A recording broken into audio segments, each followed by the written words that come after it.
Welcome back.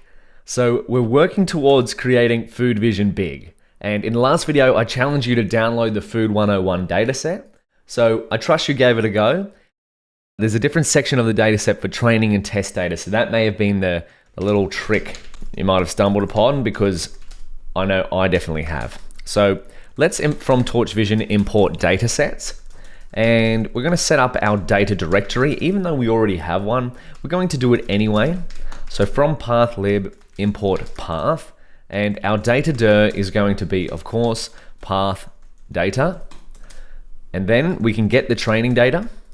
So get the training data. So this is going to be, if we read into the documentation, it's 750 images times 101 classes. So that is 75,750 times 101, 75,750 training images. And then the testing data set is 250 images per class times 101, which gives us 25,250. Add those together, we have 101,000 total images. So train data equals datasets dot food 101. The root is going to be data dir, and then split equals train, and then transform. So this is where we want to pass in our training transform that we created before. Food 101 transforms. That's going to apply data augmentation to the training data, which is what we want. Oh, excuse me. I just want to go Food 101 train transforms. So I'll write a little note here. Apply data augmentation to training data. Then what do we need next? Well, we can pass in the download tag or download bool parameter. Download equals true. So what's happened here? Food 101 transforms. Oh, I'm going to call these train transforms so it's a little bit more clear that we know that they are for the training data. Yeah, there we go. Okay. So now we're also going to get the testing data. Get the testing data. So this is 250 times, I might go 250 images. Images times 101 classes. And then we'll go test data equals datasets dot food 101. The root is going to be our data directory, which is of course just the data file. And then I'm going to set the split. The split I want to download for the test data is of course the test data. And then the transforms here, or the transform, sorry, is going to just be the plain old FNet B2 transform, rather than the train transforms, which include data augmentation. So I'll write down here, don't perform data augmentation on the test data. We don't do data augmentation on the test data generally because the test data emulates data we've never seen before.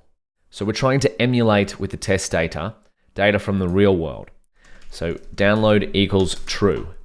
So who's ready to download the biggest data set we've downloaded so far? Let's do it, hey? In 3, 2, 1. Now, because this is going to download so many images, 101,000 to be precise, it might take a little while. So yeah, see, we're getting a time limit of about 5 minutes to download to Google Colab. Now, of course, this will depend on a number of things, such as where your data is being hosted or where your Colab notebook is being hosted on the cloud. So I'm just going to let this run. And over here, we're going to get a file. Yeah, there we go. food101.tar.gz. So this is going to be like a compressed file. And then this functionality here we've written from torchvision.datasets is going to not only download it, but also unzip it. So we'll see what that looks like in a second. But you could do this process of what we're doing for Food Vision Big for almost any data set in Torch Vision datasets. And what I mean by that is if you wanted to try starting working on your own problems, we've focused on Food Vision, but there are a lot of datasets in here that you could work with to practice your computer vision skills. So there's Flowers 102 if you like flowers. That's a similar dataset to Food 101, except classification with flowers rather than food, and a whole bunch more. So check out those datasets. That's one of the best ways to practice your skills, is to download a data set and then start running a series of modeling experiments, just like we've done throughout the whole course. And finally, rather than wait here for this to download, I'm going to let it download in the background, and I'll come back once it's finished, and if anything errors, I'll let you know. And we're done. The magic of cinematography. So as you saw here, or as you can see here, it took me about 5 or just under 6 minutes to download it, but to unzip it and whatnot, Colab's telling me this cell took about just over 7 minutes, but that's not too bad to get a data set of 100,000 images for free. So now we've got Food 101, and then we have all of the images in here. Look at all those classes. Apple pie, baby back ribs, baklava, beef carpaccio, maybe I'm saying that wrong. Beef tartare, beet salad, beignets. What's a beignet? Well, let's get our class names variable, hey? Get Food 101 class names, and forgive me if beignet is one of your favorite food, or if I'm not even saying it correctly. But let's go train data.classes. This is going to give us a list of class names. So we'll view the first 10. Food 101 class names. Perhaps your favorite food is in this list. There we go. Apple pie, baby back ribs, all those ones we went through before.